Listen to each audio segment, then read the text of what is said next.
Welcome to e-know-how. In this video, we would look at inductors connected in parallel and what the equivalent inductance would be. So let's consider a voltage source V of t. Let's say assume a series resistance Rs, and we have two inductors connected parallel across this voltage source. So we have L1 and then we have L2. Now if you look at it, the total current flowing into here between the points say A and B, between these 2 points, the total current flowing is I of t.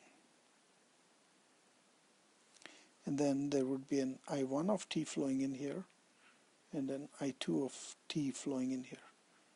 That is equal to I1 of t plus I2 of t. So now let's look at the voltage across inductor L1, the voltage across inductor L2. So we know that the voltage across both the inductors is the same. So L1 di1 of t over dt is L2 times di2 of t over dt, and then which is also equal to, if you look at the L equivalent between points A here and points B, so L equivalent and di of t, which is the total current, dt. So now let's look at the first two here. From this you can write di1 of t over dt can be written as L2 over L1 di2 of t over dt. So now we want to find, say, di of t over dt, which is the total current, the derivative of the total current. That would be di1 of t over dt plus di2 of t over dt. The reason for this is, for this equation is, if you look at it, we have I of t is I1 plus I2, the two currents. So now we can substitute, instead of di of t over di1 of t over dt, we can write this. So we get di of t over dt is L2 over L1 di2 of t over dt plus di2 of t over dt. So which can be further written as L2 over L1 plus 1 times di2 of t over dt.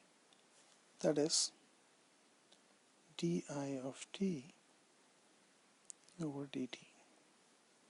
So which can further be written as L1 L2 plus L1 di2 of t over dt. So now we have this equation here.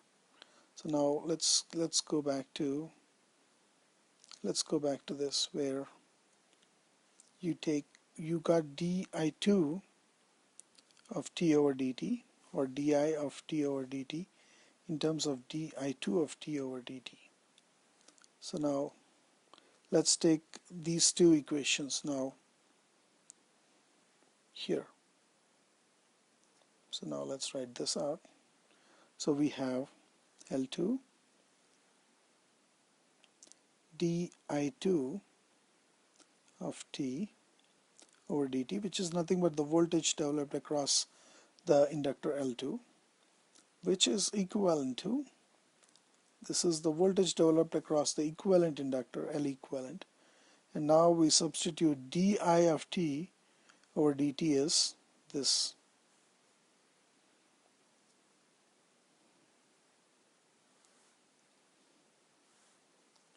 This is L2 plus L1. So we have over L1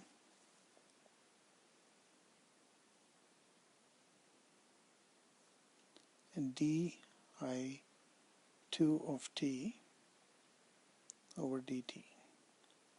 So from this we can write L equivalent is L1 L2 over L1 plus L2.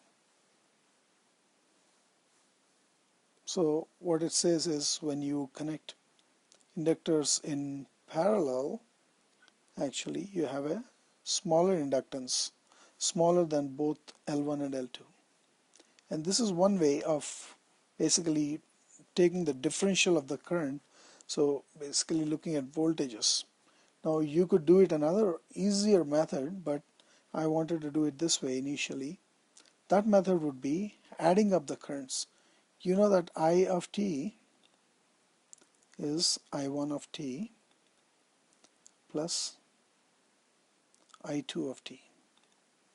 Now I of t can be written as 1 over L equivalent integral of 0 to t v of t dt, which is 1 over L1 integral 0 to t v of t dt. This v of t is the same because you have the same voltage across the equivalent inductance L1 and L2. So now plus 1 over L2 integral 0 to t v2 of t dt. So now you can write 1 over L equivalent is equal to 1 over L1 plus 1 over L2, and if you can add more inductors in series, it would be this. In parallel, I mean. Now if you take the first two only, you again get L equivalent would be L1 L2 over L1 plus L2. So you could actually prove it in two different ways. You can write the voltage as the inductor multiplied by the derivative of the current, or you could write the current as the integral of the voltage across the inductor. In both ways we can prove that when inductors are connected in series, you have a smaller inductance than both the inductors, well, the smaller than the smallest of the two inductors.